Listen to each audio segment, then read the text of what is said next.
అగ్రరాజ్యం అమెరికా అధ్యక్షుడు ట్రంప్ మాటలతో ఏకీభవిస్తున్నాడు. మరొక అగ్రరాజ్యం ఒకప్పుడు అయినటువంటి రష్యా అధ్యక్షుడు పుతిన్. వాస్తవంగా ఒకప్పుడు అమెరికా రష్యా డి అంటే డి, అందుకని యుఎస్ఎస్ఆర్ యుఎస్ఏ ఈ రెండు కూడా అగ్రరాజ్యాలుగా ఉండేది.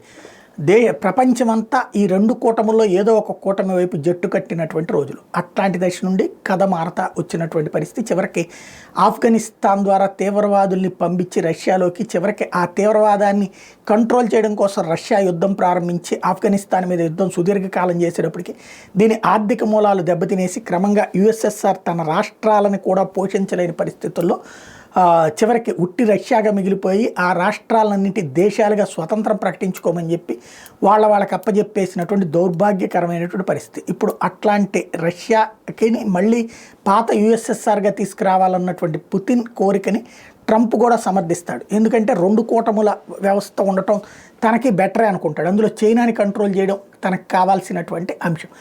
ఇప్పుడు పుతిన్ తాజాగా ట్రంప్ అధ్యక్షుడైనటువంటి విషయాన్ని చెప్తూ 2020లో నిజమైనటువంటి విజయం ట్రంప్దే, కానీ కావాలని దాన్ని హైజాక్ చేశారు. అదే జరగకుండా ఉండుంటే ప్రపంచం శాంతియుతంగా ఉండేది. అసలు రష్యా ఉక్రెయిన్ యుద్ధమే ఉండేది కాదు. ట్రంప్ ఉన్నప్పుడు ఎప్పుడూ కూడా ఆ యుద్ధాన్ని రానియలేదు, ప్రపంచంలో ఏ యుద్ధాన్ని ప్రోత్సహించలేదు, మాకు కూడా ఎట్లాంటి ఇబ్బంది ఉండేది కాదు అని తేల్చి చెప్తున్నాడు.